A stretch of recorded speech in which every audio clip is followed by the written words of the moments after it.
يرفع الله الذين آمنوا منكم والذين أوتوا العلم درجات আল্লাহ রাব্বুল আলামিন বলেন আল্লাহ তাআলা ওই সব লোকদের মর্যাদা বুলন্দ করেন। আল্লাহ তাআলার কাছে কাদের মর্যাদা? আল্লাহ তাআলা বলেন আমার কাছে দুই শ্রেণীর মানুষের মর্যাদা আছে। কয় শ্রেণীর মানুষের মর্যাদা? এক নাম্বার শ্রেণী হলো আল্লাহ বলেন আল্লাযীনা আমানু মিনকুম, তোমাদের মধ্যে যারা ঈমানওয়ালা, তোমাদের মধ্যে যারা ঈমান এনেছো তাদের মর্যাদা আমি আল্লাহর কাছে আছে। দ্বিতীয় শ্রেণী হলো ওয়াল্লাযীনা উতুল ইলমা দারাজাত, আল্লাহ তাআলা যাদেরকে ইলম দিয়েছেন, ইলমে ওয়াহী দিয়েছেন, ইলমে নবুয়ী দিয়েছেন, ইলমে হাদিস, ইলমে কোরআন, যাদেরকে আসমানি ইলম যার সিনার মধ্যে দিয়েছেন তাদের দাম কার কাছে আছে বলেন? এই জন্য বুখারী শরীফের মধ্যে যদি তাকাই, বুখারী শরীফের ৭১ নম্বর একটি হাদিস রয়েছে। সেই হাদিসে রাসূল আকরাম সাল্লাল্লাহু আলাইহি ওয়াসাল্লাম বলেন মান ইউরিদিল্লাহু বিহি খায়রান ইউফাক্কিহু ফিদ্দীন, আল্লাহ তাআলা যার কল্যাণ চান, যার মঙ্গল চান তাকে দ্বীনের ইলম অর্জন করার তৌফিক দান করেন। তাফাক্কু ফিদ্দীন কেবলমাত্র সেই ব্যক্তি অর্জন করতে পারে আল্লাহ রাব্বুল আলামিন যার কল্যাণ চান, যার মঙ্গল চান। এই জন্য আমরা দ্বীন শিখার জন্য গুরুত্ব দিব। সিয়াসিত্তার অন্যতম একটি হাদিসের কিতাব ইবনে মাজাহ শরীফের 224 নম্বর একটি বর্ণনা, সেখানে রাসূল আকরাম সাল্লাল্লাহু আলাইহি ওয়াসাল্লাম বলেন তালাবুল ইলমি ফারিদাতুন আলা কুল্লি মুসলিম, প্রতিটি মুসলিম ব্যক্তি, চাই সে পুরুষ হোক চাই সে নারী হোক, দ্বীনের ইলম তলব করা, দ্বীনের ইলম শিক্ষা করা তার জন্য ফরজ। ইলম শিক্ষা করা ফরজ। ইসলামের বিধান কিছু আছে ফরজ, ফরজে আইন, কিছু আছে ফরজে কিফায়া। ফরজে আইন এই প্রকারের যেই বিষয়গুলো রয়েছে, ঈমান আকীদার ব্যাপার, এই বিষয়গুলো আমাদেরকে ভালোভাবে অর্জন করতে হবে। ফরজে আইন আর ফরজে কিফায়া এটা সবাই যদিও না শিখে, কিছু সংখ্যক মানুষ শিখলে সবাই দায় মুক্তি হয়ে যাবে, কিন্তু ফরজে আইন পরিমাণ ইলম এটা তো আমাদের সবাইকে অর্জন করতে হবে। যেই ইলম না শিখলে আমার ঈমান আমি হেফাজত করতে পারবো না, যেই ইলম না শিখলে আমি আমার নামাজ শুদ্ধ করতে পারবো না, যেই ইলম না শিখলে আমি আমার ফরজ বিধান সঠিকভাবে শুদ্ধভাবে আদায় করতে পারবো না, সেই ইলমগুলো ফরজে আইন, ওই ইলম অর্জন আমাকে করতেই হবে। শুধু আমল করলে হবে না, আমলের ইলমও আমাদেরকে অর্জন করতে হবে। এই জন্য ইলমকে বলা হয় মাওকুফ আলাই, ইলমকে বলা হয় মাওকুফ আলাই, অর্থাৎ আমল যে করব আমল কিন্তু ইলমের উপর মাওকুফ, ইলমের উপর নির্ভর। কিসের উপর নির্ভর করে বলেন?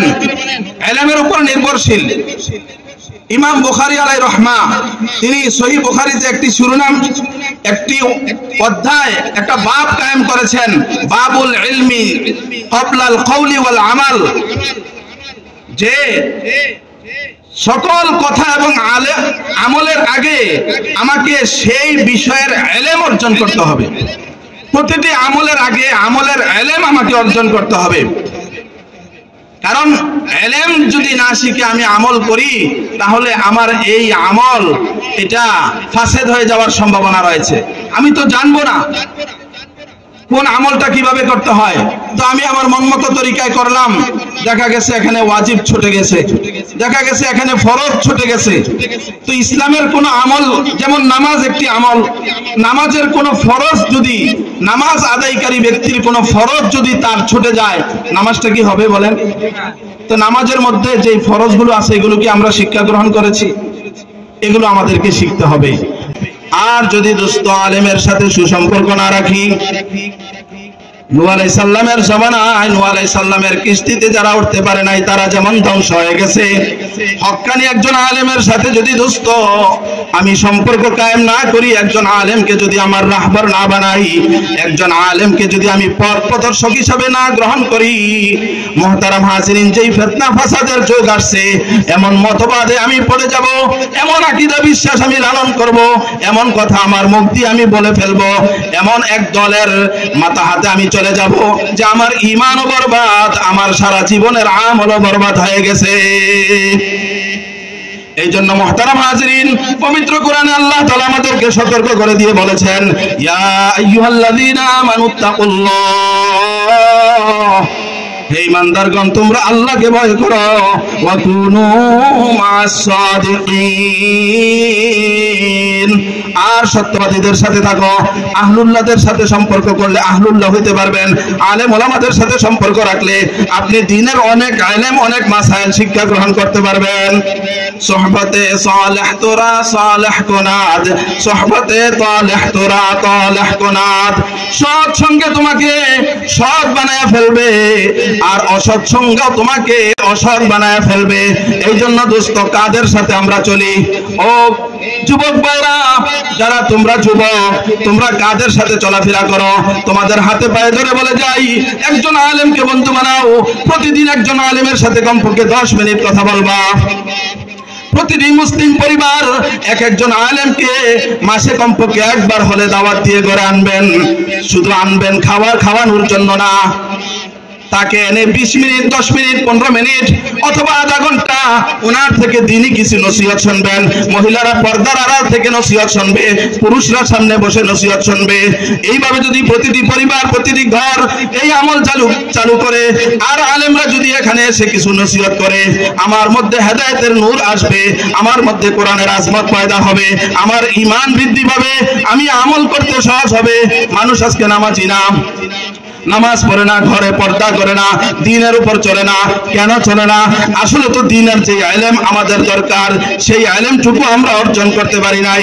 এই জন্য দোস্ত নিজেরাও শিখতে হবে, পরিবারকেও শিখাইতে হবে, সন্তানদেরকে ওইভাবে উঠাইতে হবে। আজকে সন্তানেরা একজন কোন দিকে যায়, আমার সামনে দিয়ে একজন সন্তান নামাজ পড়ে না, ঘুমিয়ে থাকে অথবা অন্যদিকে চলে যায়। মুরব্বীরা আজকে সন্তানদেরকে ডাক দেয় না, যুবক ভাইদেরকে ডাক দেয় না। একটা যুবক সে কিভাবে চলাফেরা করতেছে, তার মাথার চুল কেমন, তার পোশাকটা কেমন, তার গেঞ্জিটা কেমন, তার প্যান্টটা কেমন, সে কিভাবে চলে। আগে তো এক সমাজ ছিল, মুরব্বীদেরকে শ্রদ্ধা করত, বড়দেরকে সম্মান করত, মুরব্বীদের কথা শুনতো। কিন্তু দিন দিন সমাজ ব্যবস্থা নষ্ট হয়ে যাচ্ছে। এখন মানামানি কম, কথা বলেন ঠিক না বেঠিক? মুরব্বীদের কথা যুবকেরা শোনে না।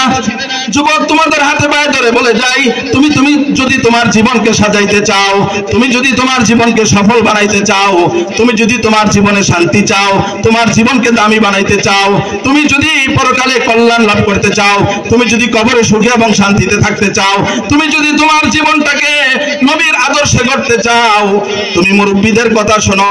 মুরব্বীরা যেন তোমাদের গাইড করে, মুরব্বীদেরকে সেইভাবে শ্রদ্ধা করো, আলেমদেরকে সেইভাবে কদর করো। আল্লাহ তাআলা আমাদেরকে তৌফিক দান করেন, বলেন আমিন।